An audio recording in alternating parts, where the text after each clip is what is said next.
Hi Kalamkaval cinema തിയേറ്ററുകളിൽ മികച്ച കളക്ഷനോടുകൂടി മുന്നോട്ട് പോകുന്നു. മികച്ച തിരക്ക് ഇപ്പോൾ തിയേറ്ററുകളിൽ അനുഭവപ്പെടുന്നുണ്ട്. മമ്മൂട്ടിയുടെ സിനിമാ ജീവിതത്തിലെ ഏറ്റവും കൂടുതൽ കളക്ഷൻ നേടാൻ പോകുന്ന സിനിമ കളങ്കാവലാകും എന്നുള്ളത് തന്നെയാണ് ഇപ്പോൾ കിട്ടുന്ന വിവരം. അതായത് ഈ പോക്ക് പോവുകയാണെങ്കിൽ തീർച്ചയായും 100 കോടിയിലേക്കാണ് സിനിമയുടെ കുതിപ്പ്.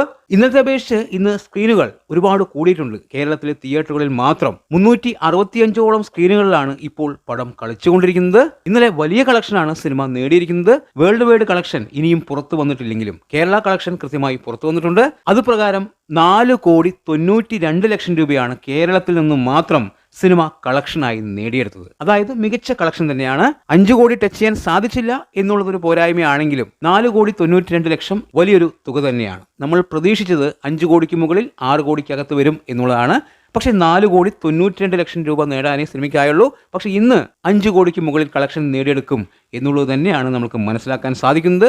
നാളെയും മികച്ച കളക്ഷൻ ഉണ്ടാവും എന്നുള്ളതും എടുത്തു പറയുന്നു. എന്തായാലും കളങ്കാവൽ എന്ന വിനായകൻ മമ്മൂട്ടി സിനിമ മികച്ച രീതിയിൽ മുന്നോട്ട് പോകുന്നുണ്ട്. 90% പ്രേക്ഷകരും സിനിമയെക്കുറിച്ച് നല്ല അഭിപ്രായം തന്നെയാണ് പറഞ്ഞുകൊണ്ടിരിക്കുന്നത്. വിദേശ രാജ്യങ്ങളിൽ വമ്പൻ കളക്ഷനാണ് നേടുന്നത് എന്നുള്ളത് തന്നെയാണ് ഇപ്പോൾ അറിയാൻ സാധിച്ചിരിക്കുന്നത്.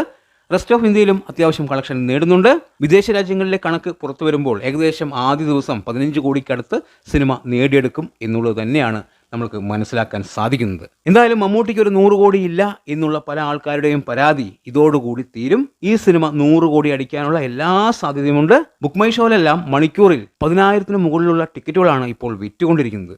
എന്തായാലും സംഗതി ഗംഭീരമാണ്. നമുക്ക് നോക്കാം എന്താണ് ഇനി സംഭവിക്കുക എന്ന്. മികച്ച കളക്ഷൻ തുടരുമോ അതോ കളക്ഷനിൽ ഇനി ഇടിവ് വരുമോ എന്ന് നമുക്ക് കാത്തിരുന്ന് കാണാം. വീഡിയോ ഇഷ്ടമായാൽ നമ്മളുടെ ഈ ചാനൽ ഒന്ന് സബ്സ്ക്രൈബ് ചെയ്യുക. പുതിയൊരു വീഡിയോയുമായി കാണുന്നവരെ ബൈ ബൈ.